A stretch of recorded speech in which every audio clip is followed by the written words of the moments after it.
આજરોજ તમામ પ્રેસ મીડિયાના માધ્યમથી તારક મહેતા કા ઉલ્ટા ચશ્માના જે કલાકારો આજના દિવસે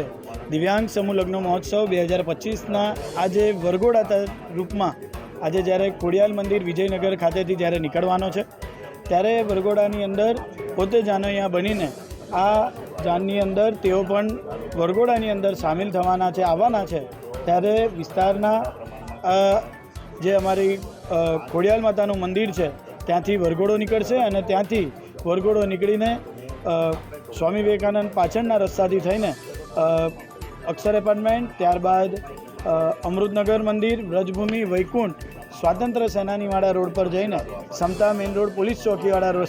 રોડે થઈને ઝાંસીરાની નિજ મંડપ પર જ્યારે જવાના છે ત્યારે આપ સૌને વડોદરાના તમામ નગરજનોને અમે ભાવભર્યું આમંત્રણ પાઠવીએ છીએ. આ એ દિવ્યાંગ લગ્નો છે કે જેને આંખ નથી, જેને પગ નથી, જેને ચલાતું નથી, જેને બોલાતું નથી, કોઈને સંભળાતું નથી, આ એવા દિવ્ય અંગધારી જે વ્યક્તિઓના આજે લગ્ન થવા જઈ રહ્યા છે, જે દંપતીઓના આજે લગ્ન થવા જઈ રહ્યા છે. તો આપ સૌને ફરીથી એક વખત આ દિવ્યાંગ લગ્ન મહોત્સવની અંદર જોડાવા માટે ભાવભર્યું આમંત્રણ પાઠવીએ છીએ. ખરેખર કહું તો આવો કોઈ માહોલ નથી જોયો. આટલા બધા ઇવેન્ટ્સ છેલ્લા લગભગ 15-16 વર્ષથી અમે બધા અલગ અલગ જગ્યાએ કરતા હોઈએ છીએ. ખાસ કરીને ગુજરાતમાં પણ આવો દિવ્યાંગ સમૂહ લગ્ન મહોત્સવ આવો કોઈ કાર્યક્રમ જોયો નથી અને ખરું કહું તો આવા કોઈ કાર્યક્રમનો ભાગરૂપ થયા પણ નથી. આઈ થિંક 2012માં કે 13માં હું અને ઘનશ્યામભાઈ હતા ત્યારે આવેલા, પણ મને આછું પાતળું યાદ છે અને હું કન્ફ્યુઝનમાં છું કે આ હતું કે જન્માષ્ટમીમાં રાજેશભાઈ અમને બોલાવેલા. પણ ખરેખર બહુ આનંદની વાત છે અને ખૂબ જ અંદરથી બહુ સારી લાગણી આવી રહી છે કે એક સારું કાર્ય જે રાજેશભાઈ કરી રહ્યા છે તો એમની સાથે સાથે અમે પણ જોડાયા છીએ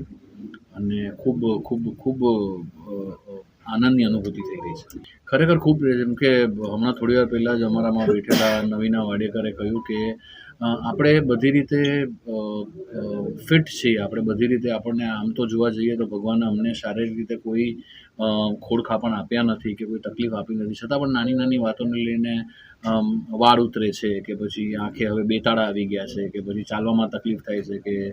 ઢાંકણીની તકલીફ થવા માંડી છે, એવી બધી વાતો રડતા હોય છે. જ્યારે આ લોકોને ભગવાને જન્મથી જ થોડાક તકલીફો આપી હોય છે, છતાં એ લોકો કેટલા હસતા રહે છે અને જે બી ચેલેન્જીસ આવતી હશે આઈ એમ શ્યોર એમને ડે ઇન ડે આઉટ ઘણી બધી ચેલેન્જીસ આવતી હોય છે, એમને કેવું હસતા મોઢે સ્વીકારી લેતા હોય છે. તો આઈ થિંક આ એ લોકો પાસેથી આ એક જાણવા જેવું અને મેઇન તો શીખવા જેવી વસ્તુ છે